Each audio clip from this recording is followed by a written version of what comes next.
All right, 3, 2, 1. Welcome back to continuing coverage of Super Bowl 60 Radio Row. I'm Bram Weinstein with former NFL player Brian Jones and Dr. Christine Gavegnano as we talk about safety and health and the future of CTE, which has been a big topic, obviously, in and around contact sports, and specifically the NFL. What have you learned about it as we kind of see the technology move forward here? Was that for me or Doc? Either one of you. Listen, I've learned that a lot of us are afflicted by it. Yep. And some of us tragically, unfortunately. And I've also learned is that we're talking about it more openly now. I have a bunch of buddies. I'm on a text thread with former players, and we openly discuss our health and making sure we get our annual physicals, get those in, and just taking care of yourself. But it's scary. Yep. You think about what could be looming, and we were always, when this conversation really came to a head, the question has always been, would you want to know whether or not you have CTE? And now the noble work that Dr. Gavegnano is doing, where she has identified what she believes is the key driver, inflammation, for not just CTE, but other afflictions. As a matter of fact, for some of these other afflictions, the drug has already been approved. Now she's going to start conducting tests on CTE, and hopefully it comes back with, yes, this will work on mitigating some of the circumstances that derive from playing the game that we love. Tell us a little bit about it. Sure. So we've really been studying inflammation for many years in my group, and my PhD is in pharmacology, so we said to ourselves, look, inflammation is driving so many of these diseases. Why don't we go ahead and find a drug that is safe and specific and potent that can actually do that balancing act where it brings down the bad inflammation that's there. In the case of CTE and brain diseases, chronic elevated inflammation for years. And that could be caused by any number of things. In the case of CTE, from getting hit in the head so many times, it's like a smoldering fire that just never goes out. And as that's there, basically the cells that are in your brain, they want to talk to each other. They spread out these little neurons, and the inflammation causes them to ball up and die. And when that happens, you end up with a hole in your brain. And God forbid, when you're at that state, nobody can help. But the idea is that if we put a lid on that smoldering fire before you get to that state, you can mitigate the severity of it, hopefully prevent how severe it can become, and really working together to try to find blood tests, which people are working on at the Concussion Foundation. We work with Chris Nowitzki and his team, and we have this drug in trials for other brain diseases, for neurocognitive impairment, for HIV, and for depression, where inflammation drives those diseases, as well as in long COVID, because there's a lot of brain fog with long COVID, and we're studying that in a human phase 3 trial. And so now we're starting very soon. We're going to be launching this trial that will be the first for CTE.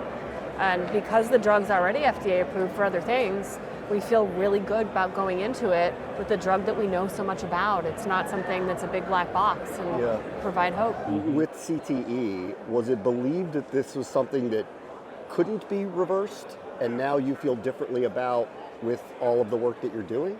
Yeah, sort of, as Brian was saying, nobody wanted to be diagnosed because then they said there's nothing we can do for you. Right. There's nothing worse than being told this is what's going to happen. You almost don't want to know.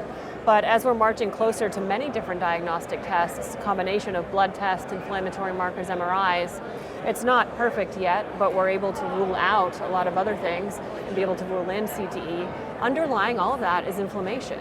It almost becomes, do you have to pin it down and nail it as CTE and call it that? If you've got an inflammatory brain disease, bringing that down is going to help you out.